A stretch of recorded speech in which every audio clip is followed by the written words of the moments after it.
Hi everybody, I'm just going to go ahead and show you just a quick way that I like to cover up my jars. That I make my own scented candles, and so I'm going to show you just a quick way that I like to cover them with a macrame project. Not too hard, and it just dresses it up really pretty.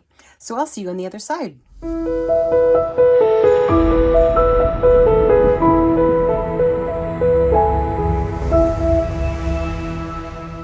Because I like to be able to reuse my jars, I put enough twine around this where I can tie it on the back side or on one side and remove it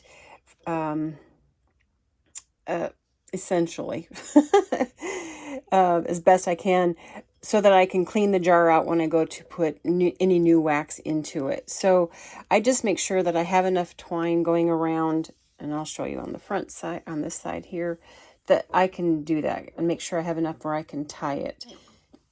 And then what I'm going to be doing is I'm going to be doing some half hitch knots. My jar is 5 inches tall, and what I'm going to do is I'm going to cut my cord 5 times that length because I'm going to be folding them in half.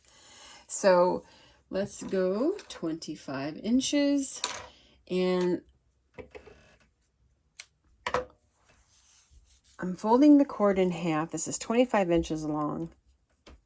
Folding it, take the loop, go over this thread, and then pull these ends through it.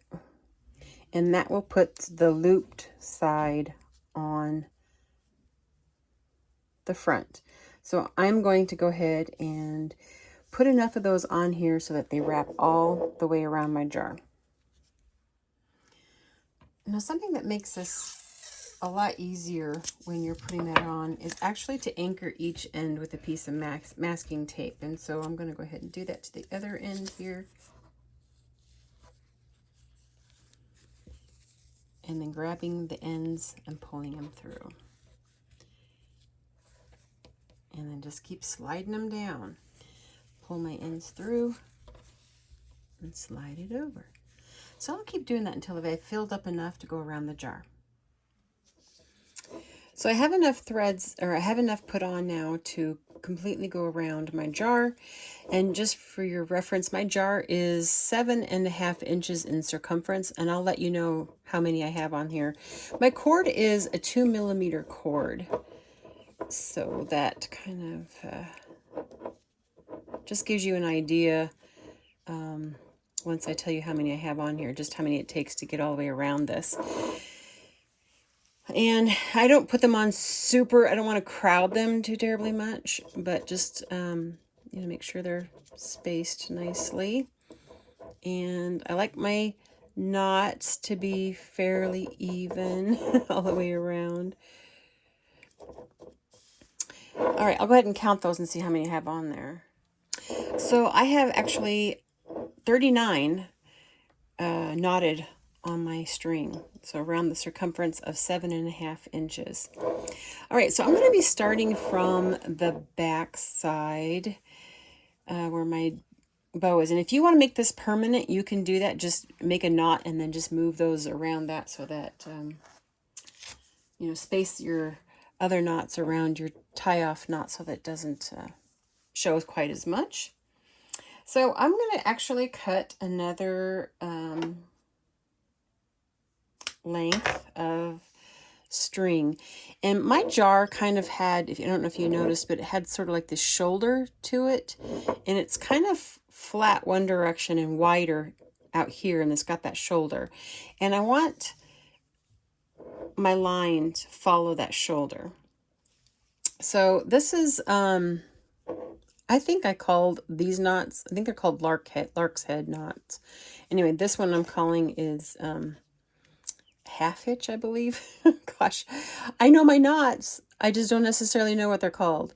So what I'm going to do is I'm going to lay it over my first string, and then it's going to go over, making a loop, and through that loop. Okay, once I get the first one done, it's easier. And then pull it down. And I want to position it right where that shoulder to my jar is. Now, this is just my way of doing it. you can do whatever you want with your jar. And then I'm going to go over that string again exactly the same way, making a loop and then pulling it through that loop. So you should be able to see that.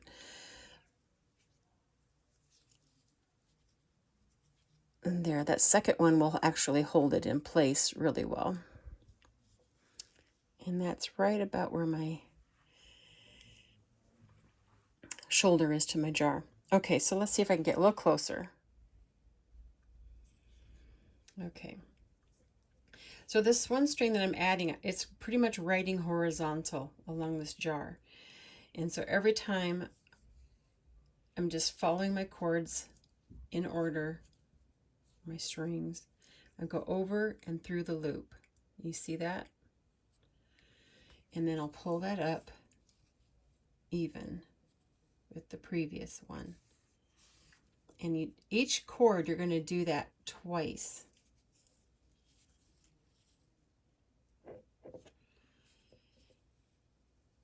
And I want to keep it as horizontal as I can. So I'm grabbing my next one, going over my horizontal cord, making that loop, and then pulling it through the loop. You should be able to see that. It went up and over and through the loop.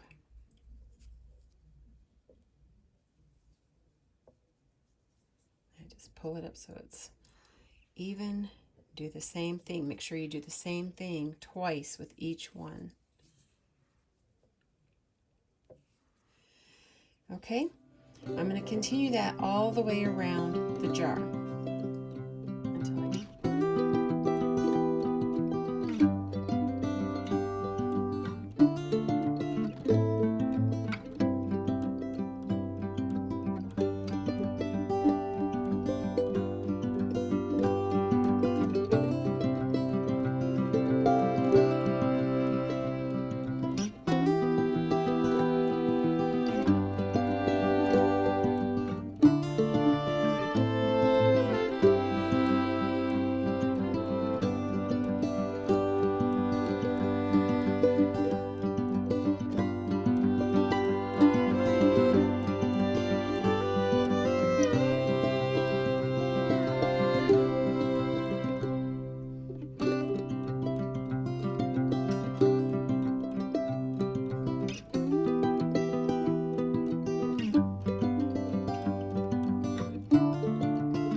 I just have a few more left back here.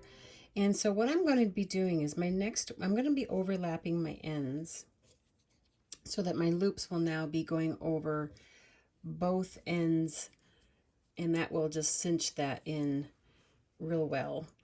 And you don't have to worry about it being super tight right now because I can pull the ends later and tighten those.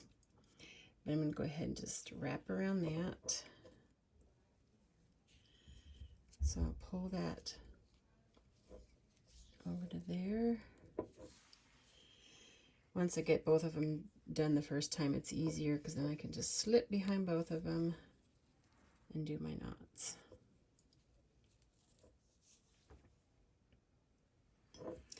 All right, I've knotted all of my cords around this horizontal one, and I got the two ends right there, and I've kind of cinched my cord in just a little bit, but for right now I'm just going to leave my ends resting there, and I'm going to start doing square knots now.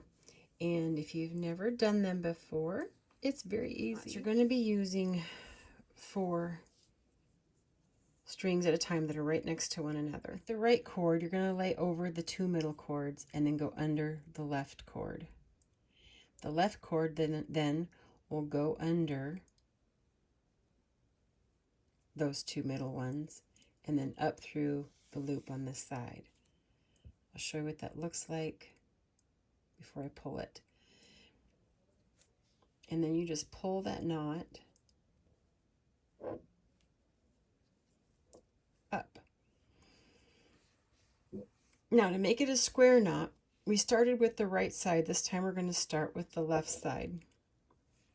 Same thing. We're going to go over the two middle and under the left. Just like that. So it's kind of like the number 4. Then the cord that's over on the left, or excuse me, on the right, is going to go under the 2 cords and then up through the loop on this side. And that's how that looks. And then you pull that up and tighten your knot. So now I'm going to take the next 4 cords beside that one,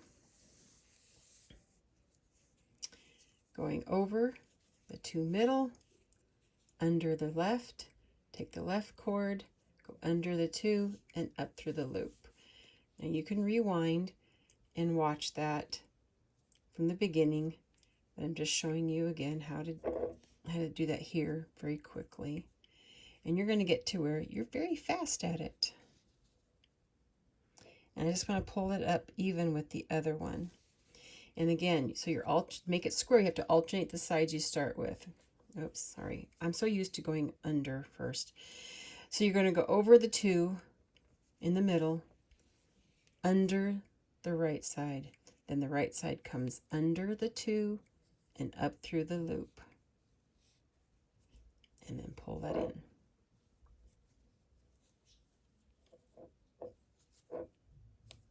Okay, good. So I'm going to go all the way around, and then we'll go to the next step after I get that part done. I've made it all around, and I have one more to do, but I just wanted to show you why it was important that you haven't, why I had to add in one more strand on, because I have 4 cords left now, and that's how many I have to have in order to make a square knot. So yeah, you have to have a number of cords that will be evenly divisible by the number 4. And all your knots will work out evenly then. So this is my last square knot in this row.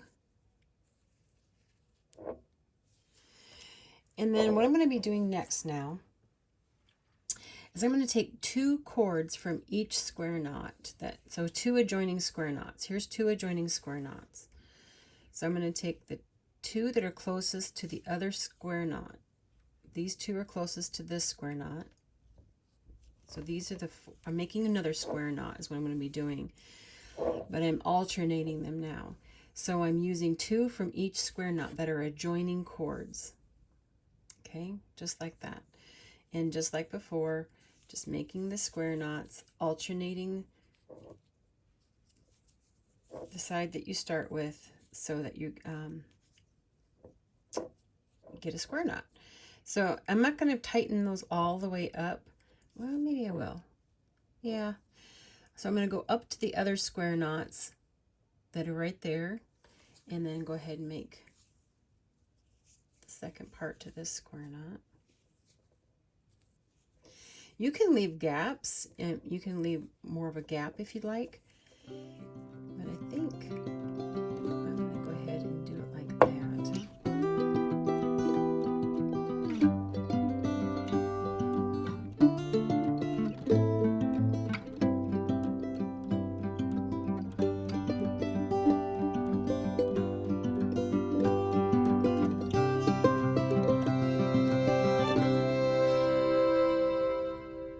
Okay, the second row of square knots are completed. So I'm going to do a third row. I'll be skipping alternate spaces, and I'll show you what I mean. I'll go ahead and do the first square knot. And like before, you're using 2 threads or 2 cords from each adjoining square knots. So I'm going to do my first square knot here.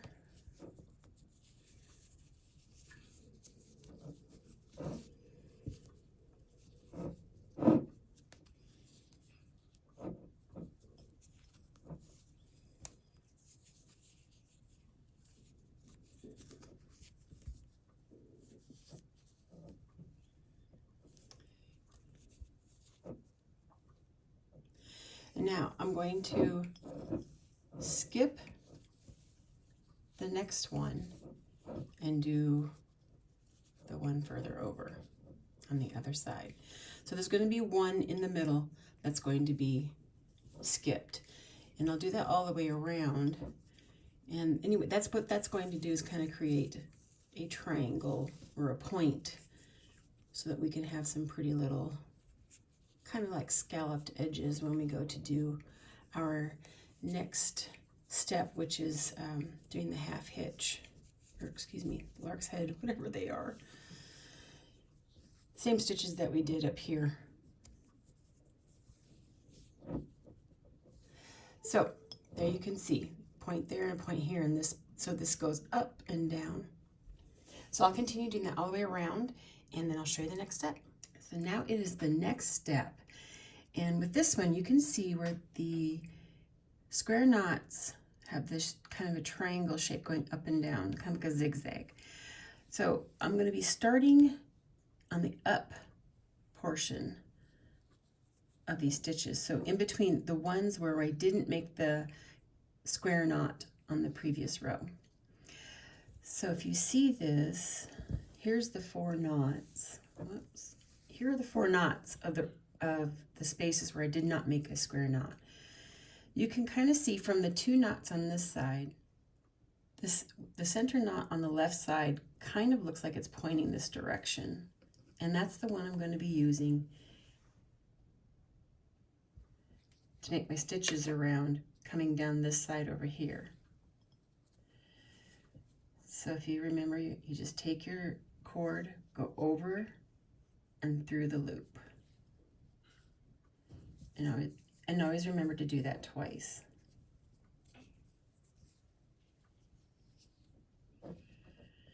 And what this is going to do, it's going to follow that shape going down.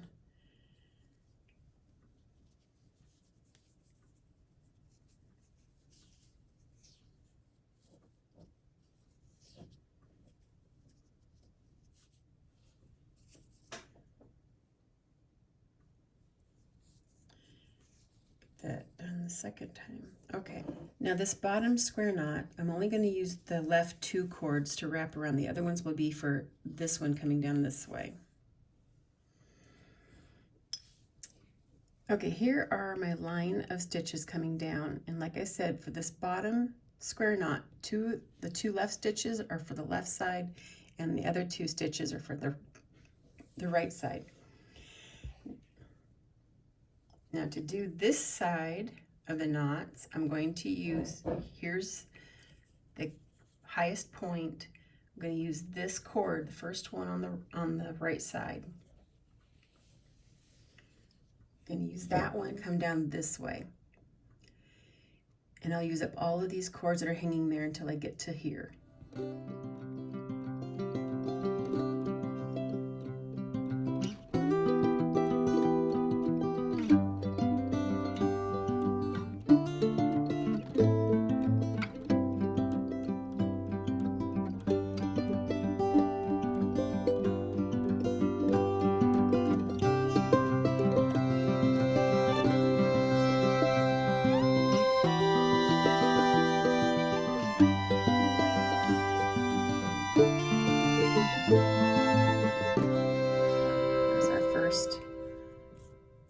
Completed section there. So I'm going to go ahead and you can see very easily the cord that you will use for the side coming down here. It's that top one that's going that direction. So those will all get left down, and this one will be used to come down to that one.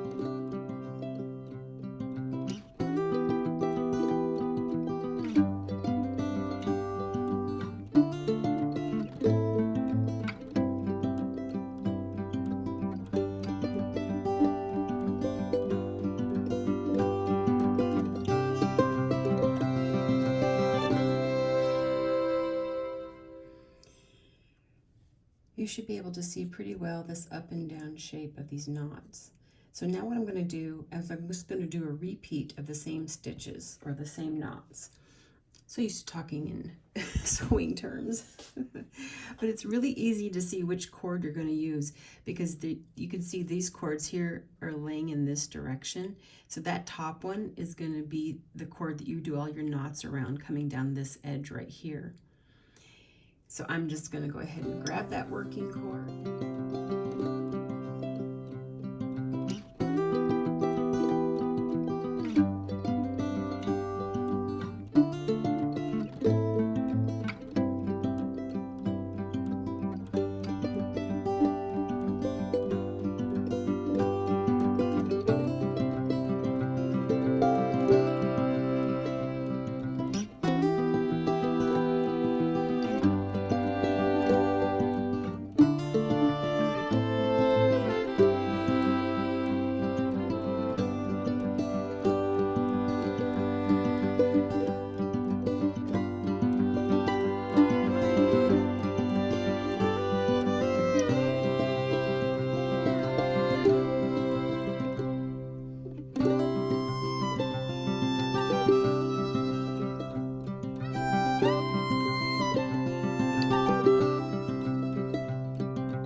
You can see nicely completed line of knots. I've completed my second row of double half hitches, and all I'm going to do now is I'll pick my jar up and just kind of comb the cords down straight, and then take my scissors and cut them at the length that I want, and it's completed. You can brush the ends out if you wanted to, but I'm going to just leave mine as is. I'm not going to unravel the cords. There you have it, all trimmed and ready to be used.